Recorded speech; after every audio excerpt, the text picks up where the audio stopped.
Hello friends, आज हम trial balance सीखने जा रहे हैं। 11th Gujarat board, CBSE board and ISC board तीनों के स्टूडेंट्स यहाँ ध्यान दे सकते हैं। सबसे पहले अकाउंटिंग प्रोसीजर समझते हैं कि सबसे पहले क्या होता है। ट्रांजैक्शन होता है। ट्रांजैक्शन के बाद हम क्या करते हैं, जनरल एंट्री पास करते हैं। जनरल एंट्री के बाद हम लेजर पोस्टिंग करते हैं। लेजर पोस्टिंग के बाद ट्रायल बैलेंस बनता है और उसके बाद फाइनल अकाउंट्स बनता है। तो ट्रायल बैलेंस के पहले ये प्रोसीडिंग हो जाती है। सबसे पहले ट्रांजैक्शन होता है, देन जनरल एंट्री होती है एंड देन लेजर पोस्टिंग होती है, उसके बाद ट्रायल बैलेंस बनता है। जैसे मान लो कि एक लेजर है, मान लो कि मेरा नाम ही मैं लिखता हूँ किशन अकाउंट है, बराबर। कोई कंपनी कोई फॉर्म है XYZ फॉर्म, उसके अंदर किशन अकाउंट है। मान लो ये साइड एंट्री आ रही है 10 रुपीज, ये साइड आ रही है एंट्री कुछ 6 रुपीज, बराबर। ऐसा करके कोई एंट्री आ रही है। तो अगर मैं बैलेंसिंग फिगर निकालता तो यहाँ क्लोजिंग बैलेंस आता है 4 रुपीज। तो हाउ ये जो लेजर पोस्टिंग हो जाती है उसके बाद की सिचुएशन है ट्रायल बैलेंस। आप बोलो तो मैं इसको जनरल एंट्री के फॉर्म में भी समझा सकता हूँ कि 10 रुपीज किशन डेबिट हुआ होगा, बराबर, और 6 रुपीज से किशन क्रेडिट हुआ होगा। ऐसी जनरल एंट्री हो सकती है। तो मान लो कि एक ट्रांजेक्शन से ही समझते हैं, बराबर। हम XYZ फॉर्म है, बराबर। हम कौन सी फॉर्म है, XYZ फॉर्म है। मैं खाली दो ट्रांजेक्शन से पूरी प्रोसीडिंग समझा रहा हूँ कि मान लो कि we have purchase goods from Kishan. हमने किशन से गुड्स परचेज किया है, बराबर, या तो सेल किया है। कोई भी एग्जांपल ले सकते हो। मान लो हम सेल्स का एग्जांपल लेते हैं, तो मैं लिखता हूँ कि we have sold goods to Kishan of ₹10 on credit basis, बराबर। और दूसरा ट्रांजेक्शन में लिखता हूँ Kishan paid ₹6, Kishan has paid ₹6। अगर ये नॉर्मल ट्रांजेक्शन आप ट्रेड करते तो यहाँ आप क्या लिखते, सबसे पहले जनरल एंट्री पास करते। कौन सी जनरल एंट्री पास करते हैं, सेलिंग की, क्योंकि क्रेडिट ट्रांजेक्शन है तो सामने वाले को हम क्या करेंगे, क्रेडिट। तो आप सामने वाले को क्या करेंगे, डेबिट कर। तो यहाँ जनरल एंट्री क्या होगी, Kishan account debit 10 rupees to sales account 10 rupees, और उसके बाद Kishan is paying the amount. तो अगर पैसे आते हैं XYZ फॉर्म में तो बैंक अकाउंट डेबिट होता है। Bank account debit 6 rupees. कौन पे कर रहा है, किशन, 6 रुपीज। तो ये जनरल एंट्री हो गई। तो सबसे पहले हमने क्या लिखा, ट्रांजेक्शन, ये रहा ट्रांजेक्शन। उसके बाद हमने क्या लिखा, जनरल एंट्री। और तीसरा हम क्या करते हैं, लेजर पोस्टिंग करते हैं। तो मान लो कि अभी मैं यहाँ लेजर बनाने की बात करूं तो 3 लेजर बनते हैं। देखो, एक किशन अकाउंट बनेगा, दूसरा सेल्स अकाउंट बनेगा, और तीसरा बैंक अकाउंट। किशन तो हमको ऑलरेडी बनाने का। तो अगर ये क्वेश्चन लेजर पोस्टिंग का होता तो हम क्या लिखते, 3 अकाउंट बनाते। एक किशन अकाउंट बनाते, दूसरा सेल्स अकाउंट बना दे, और तीसरा बैंक अकाउंट बना दे। इस हिसाब से हम 3 अकाउंट बनाते हैं। अभी मैं रफली अकाउंट बना रहा हूँ क्योंकि हमको समझना है ट्रायल बैलेंस कैसे बनेगा। तो if I see Kishan account debit हो रहा है तो मैं किशन में डेबिट साइड जाऊंगा और लिखूंगा टू सेल्स। जैसे लेजर पोस्टिंग का रूल है, किशन में मैं कौन सी साइड जाऊंगा, डेबिट साइड जाऊंगा और लिखूंगा टू सेल्स। सामने वाला अकाउंट लिखूंगा कितने रुपीज से, 10 रुपीज। उसी टाइम पे मैं सेल्स क्या हो रहा है, क्रेडिट हो रहा है, तो मैं किशन सेल्स अकाउंट में जाऊंगा, कौन सी साइड, क्रेडिट साइड, और यहाँ लिखूंगा 10 रुपीज। सामने वाला अकाउंट यहाँ लिखूंगा बाय किशन। जो नॉर्मल लेजर पोस्टिंग करते हैं वही मैंने लेजर पोस्टिंग की है। उसके बाद you are getting the fund, 6 rupees आपको मिल रहा है। तो बैंक अकाउंट क्या हो रहा है, डेबिट। तो बैंक अकाउंट में मैं जाऊंगा डेबिट साइड और लिखूंगा सामने वाला अकाउंट टू किशन 6 रुपीज। अच्छा, किशन क्या हो रहा है यहाँ, क्रेडिट। तो किशन के अकाउंट में मैं क्रेडिट साइड जाऊंगा and I will write here by bank 6 rupees. तो ये जितनी भी जनरल एंट्री थी इसकी मैंने लेजर पोस्टिंग की। अभी लेजर पोस्टिंग का रूल क्या है कि जो साइड का टोटल ज्यादा हो वो लिखो। 10 ज्यादा है इसलिए मैंने डेबिट साइड का 10 का टोटल लिया। तो ऐसा करने से मुझे 4 रुपए का बैलेंस मिला, जिसको हम क्लोजिंग बैलेंस या बैलेंस ब्रॉड फॉरवर्ड लिखेंगे। अगर मैं सेल्स की बात करूं तो सेल्स में 10 रुपीज है, डेबिट साइड कुछ भी नहीं है, तो क्लोजिंग बैलेंस क्या आएगा, 10 रुपीज। बराबर। क्लोजिंग बैलेंस क्या आएगा, 10 रुपीज आएगा, बट ये साइड आएगा क्योंकि डेबिट साइड 0 है, क्रेडिट साइड 10 है, तो बैलेंसिंग फिगर इज 10 रुपीज जो हम यहाँ लिखेंगे, बराबर।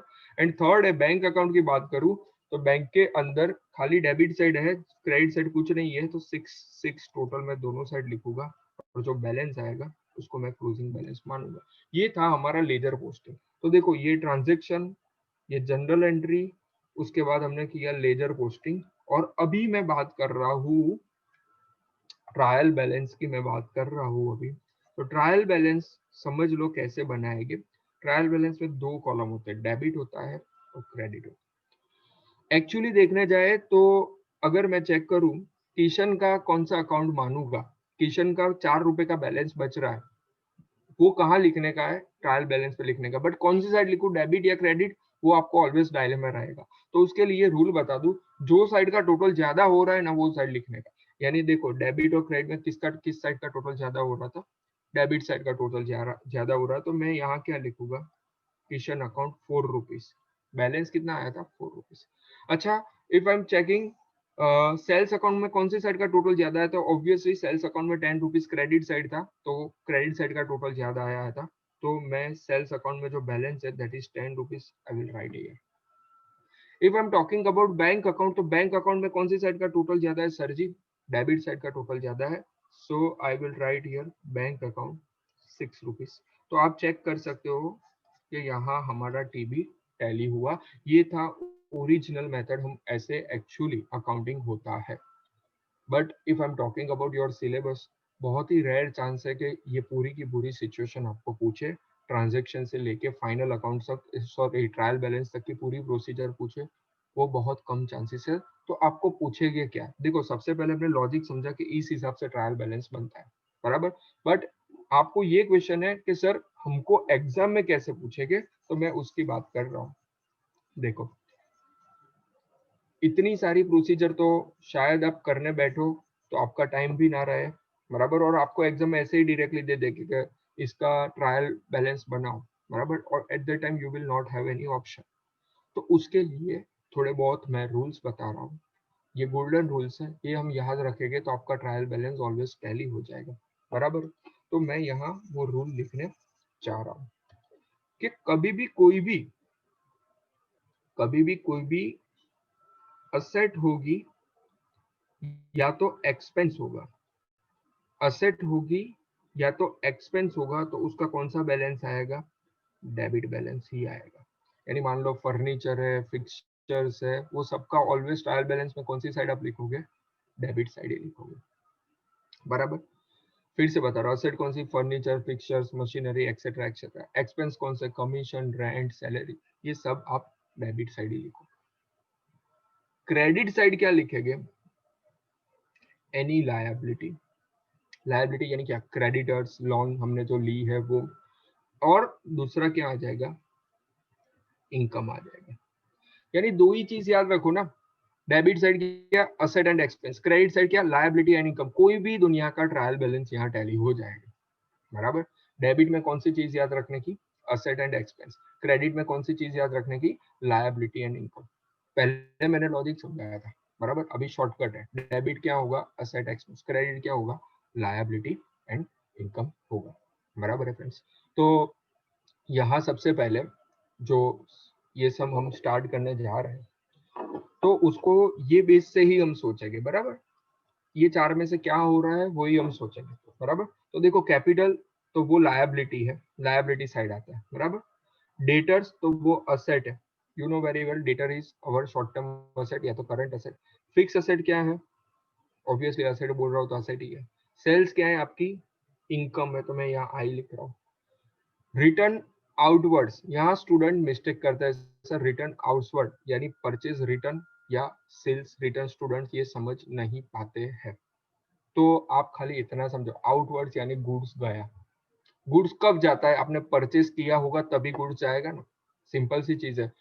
आउटवर्ड्स यानी गुड्स मेरे गोडाउन से चला गया, बराबर, तो मैंने परचेज किया होगा तभी तो जाएगा ना। तो कहना ही से return outwards is nothing but purchase return. तो एक चीज याद रखो, परचेज इज योर एक्सपेंस, अगर परचेज आपका एक्सपेंस है तो परचेज रिटर्न उसका रिवर्स होगा, बराबर, यानी इसको इनकम या एक्सपेंस नहीं मानेंगे, उसको अलग से ही समझाएंगे कि परचेस डेबिट होता है तो परचेस रिटर्न उसका रिवर्स होगा, वो क्या होगा, क्रेडिट होगा। बराबर। अच्छा, बिल्स पेएबल यानी आपका पेमेंट है यानी आपकी लायबिलिटी है। Bank overdraft it's also your liability. Opening stock यानी स्टॉक है तो असेट है हमारी, क्रेडिटर्स है तो हमारी लायबिलिटी है, परचेज है तो हमारा एक्सपेंस है, रिटर्न इनवर्ड है तो ये सेल्स रिटर्न है, उसकी क्या ट्रीटमेंट होगी वो जब हम सम के अंदर करेंगे। वेजेस एंड सैलरी है तो वो हमारे लिए क्या है बेटा, एक्सपेंस है। बिल्स रिसीवेबल क्या है, रिसीवेबल यानी पैसा मिलना बाकी, that is our asset. Rent क्या है, इट इज अवर एक्सपेंस। बराबर, यहाँ तक का ये सम है, सम नंबर 4 यहाँ तक का है। Okay, so now we have to make the trial balance. बराबर, so you will write trial balance in the books of so and so. अगर कुछ नाम नहीं लिखा है तो यहाँ डैश कर दो। ट्रायल बैलेंस के कॉलम बना दो, यहाँ लिखो पर्टिकुलर्स, यहाँ you will write debit balance and यहाँ you will write credit balance, और दोनों इन रुपीस में है। बराबर, अभी वन बाय वन सोच के लिखते हैं। देखो friends, capital is your liability, तो लायबिलिटी का कौन सा बैलेंस है, क्रेडिट बैलेंस है। देखो हमने ऑलरेडी ऊपर लिख ही दिया है, तो आई विल राइट कैपिटल, और वो मैं कौन सी साइड लिखूंगा, क्रेडिट साइड, 2 लाख रुपीज, क्योंकि लायबिलिटी साइड आता है। दूसरा है डेटर्स, डेटर्स अभी मैंने बताया debtor is our asset, asset कौन सी साइड आती है, debit side, so I will write assets 30,000 rupees. Okay, then है फिक्स असेट, तो फिक्स असेट ऑब्वियसली असेट ही है तो वो भी डेबिट साइड आएगी, 1,92,000। बराबर, सेल्स इज अवर इनकम, तो सेल्स क्रेडिट साइड आएगी, सेल्स कितना है भाई, 1,10,000 है। अच्छा, फिर है रिटर्न आउटवर्ड्स, रिटर्न आउटवर्ड यानी आउटवर्ड्स यानी परचेस रिटर्न। तो एक चीज समझो, अगर परचेस डेबिट होता है ना तो परचेस रिटर्न क्या हो जाएगा, उसका रिवर्स हो जाएगा, यानी परचेस रिटर्न क्या हो जाएगा, क्रेडिट हो जाएगा, तो यहाँ लिखेंगे 1,000 रुपीज। बराबर, फिर है bills payable, it's your liability, any liability is to be credited, जैसे मैंने चार्ट में लिखा है, तो यहाँ bills receivable, sorry bills payable में लिखूंगा। बिल्स पेएबल कितना है चेक करते हैं, 8,000 का है ना, 8,000, तो that is our liability, so we will keep on liability side. Okay, थोड़ा नीचे जाते हैं।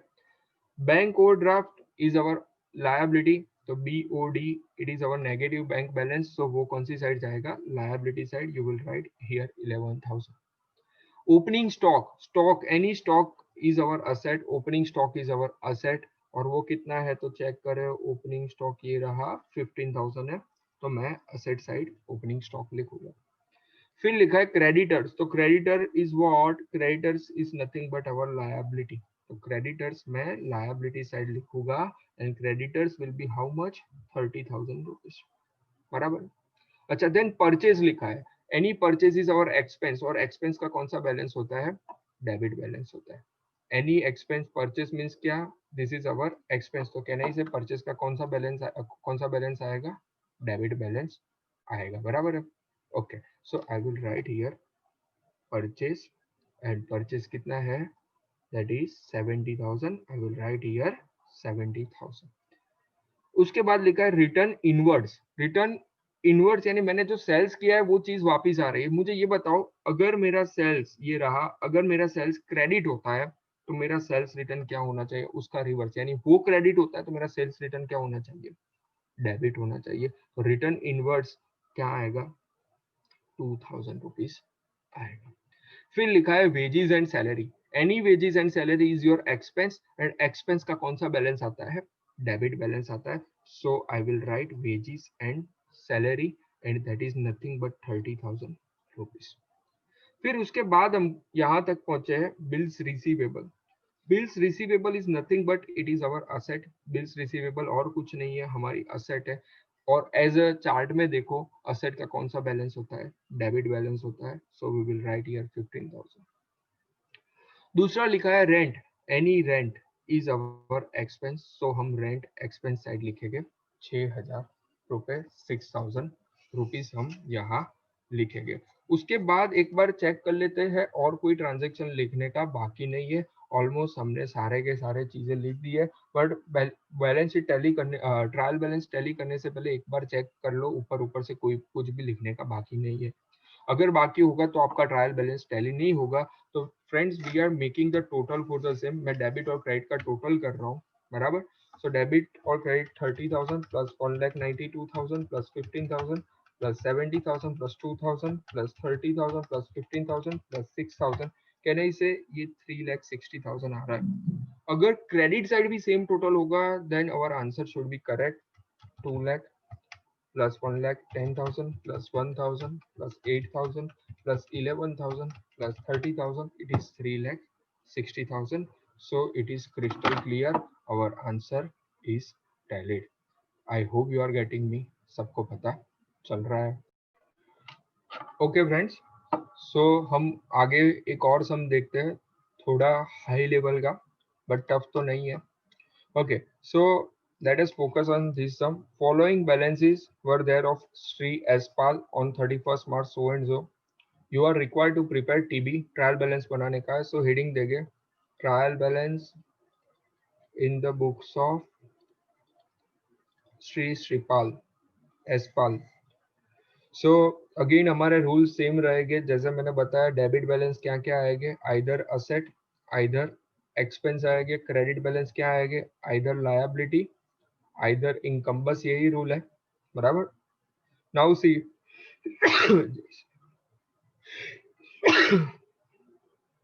here we will make debit side and here we will make credit side particulars in rupees. So first of all, purchase is one type of expense. So purchase हम debit side लिखेंगे, ये रहा purchase। अभी हम directly लिख देते हैं 1,70,000। Last समय मैंने bifurcation में मैंने वहाँ शॉर्टकट में लिखा था, अभी मैं directly करवा रहा हूँ। Stock is also our asset, so I will write here stock 24,000. Sales is my income, so income is always credited, so I will write here income 1,05,000. Now sundry debtors, ये रहा sundry debtors. Debtors is our asset, उस उनमें से हमको पैसा मिल रहा है तो वहां we will write 23,800 on debit side. Discount is our expense actually, but यहाँ discount received लिखा है। अगर डिस्काउंट मिलता है तो वो हमारी इनकम है, अगर इनकम होती है तो वो क्रेडिट साइड आता है, बट डिस्काउंट अलाउड होता है तो वो डेबिट साइड आता है क्योंकि वो एक्सपेंस है। तो एनी इनकम इज क्रेडिटेड, यहाँ से लिखने का। तो discount received is our income. So friends I will write on discount received, I will right discount received on credit side 3,500। फिर कैरेज आउटवर्ड है, एक चीज याद रखो, कैरेज इनवर्ड हो या आउटवर्ड हो बराबर, this is one type of expense only. कई लोग उसको रिटर्न आउटवर्ड रिटर्न इनवर्ड के साथ कंपेयर करते हैं। Carriage outward is nothing but our expense, तो any expense is debited, so carriage outward 700 में डेबिट साइड लिखूंगा। कैरेज इनवर्ड होगा तो भी मैं डेबिट साइड लिखूंगा, कैरेज आउटवर्ड होगा तो भी मैं डेबिट साइड लिखूंगा, because it is our expense. Cash, cash है दैट इज अवर असेट, तो asset is always debited, so I will put on debit side. Machinery is also our asset, कोई भी machinery हमारी असेट है और any asset is to be debited, so I will write here 1,24,500 बराबर। एक और rule याद रखो, एनी प्रोविजन और एनी रिजर्व, कोई भी प्रोविजन या रिजर्व हो उसका ऑलवेज क्रेडिट बैलेंस ही आता है बराबर। कोई भी प्रोविजन हो या कोई भी रिजर्व हो उसका ऑलवेज क्रेडिट बैलेंस ही आता है। तो प्रोविजन फॉर डेप्रिसिएशन कुछ लिखा है, that will be treated on credit side, credit side 24,200 rupees credit side लिखेंगे। अच्छा, फिर लिखा है ड्राइंग बराबर, फिर लिखा है ड्राइंग। अगर कैपिटल हमारा क्रेडिट होता है तो ड्राइंग हमारा क्या होना चाहिए, डेबिट, क्योंकि कैपिटल और ड्राइंग एक दूसरे के ऑपोजिट है। अगर कैपिटल आप क्रेडिट साइड करते हो तो ड्राइंग आपको कौन सी साइड लिखना पड़ेगा, डेबिट साइड लिखना पड़ेगा। सो यहाँ you will right 7,700 on debit side. अभी लिखा है रिटर्न इनवर्ड। देखो रिटर्न इनवर्ड यानी आपने गुड्स सेल्स किया होगा किसी को, वो बंदा आपको वापस दे रहा है, that means it is nothing but your sales return. अगर सेल्स रिटर्न है इनवर्ड यानी आपके गोडाउन में वापस आया, दैट मीन्स सेल्स रिटर्न हुआ। अगर सेल्स क्रेडिट होता है तो सेल्स रिटर्न ऑलवेज क्या होगा, डेबिट होगा। उस हिसाब से हमने लास्ट में याद रखा था। फिर लिखा है premises. Premises is nothing but is our asset, it is our fix asset, any asset is to be debited. So यहाँ आएगा 5,28,000 ऑन द डेबिट साइड, यानी ये भी complete. Sir sundry creditors, any creditors are our liability, so वो आएगा हमारा credit side आएगा 16,100। Any discount is our expense, discount अगर रिसीव्ड है तो इनकम है भाई, यहाँ डिस्काउंट अलाउड है, यानी हमने किसी को डिस्काउंट दिया है वो हमारे लिए खर्चा है, सो it will be debited. Carriage inward, inward हो, देखो कैरेज में इनवर्ड हो या आउटवर्ड हो, जरा सा भी कंफ्यूज मत हो, it is our expense only. Inward outward से कोई मायने नहीं रखता। हाँ, return inward and return outward अलग चीज है, बट कैरेज इनवर्ड है, that will be our expense, expense and expense only, outward हो या इनवर्ड हो कोई फर्क नहीं। कैश एट बैंक है या क्या, देखो यहाँ कैश इन हैंड था बराबर, अभी बैंक के अंदर भी हमारे पास कैश पड़ी है, या तो बैंक बैलेंस बोल सकते हो 17,500, ऑलवेज वो डेबिट साइड ही आएगा, cash is our asset. General expense, कोई भी एक्सपेंस हो, जनरल हो या कोई भी एक्सपेंस हो, वो हमारा खर्चा है, खर्चा ऑलवेज डेबिट होता है।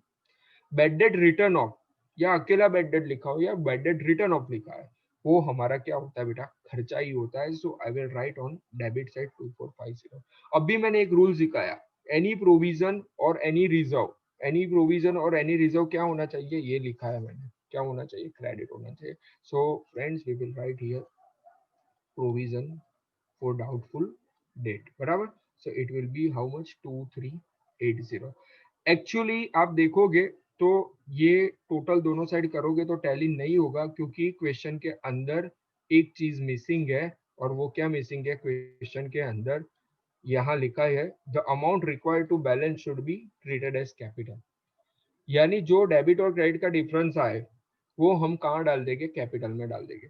लास्ट सम में क्या था कि कैपिटल की अमाउंट थी, आप ऊपर का सम चेक करोगे तो उसमें कैपिटल की अमाउंट क्वेश्चन में ही दी थी, ये रहा देखो, आप बोलो तो मैं चेक कराऊं, ये रहा, ये दिया था। बट ये सम के अंदर कैपिटल की अमाउंट हमको खुद ढूंढने की है, सो हम यहाँ लिख देंगे कैपिटल, जो भी बैलेंस आएगा, कैपिटल का बैलेंस ऑलवेज क्रेडिट साइड ही आएगा, क्योंकि capital A equal to C plus L लिखते हो ना, तो वो क्रेडिट साइड ही आता है। तो फ्रेंड्स कंपलसरी हमको डेबिट साइड का टोटल पहले करना पड़ेगा, तो let us do the total.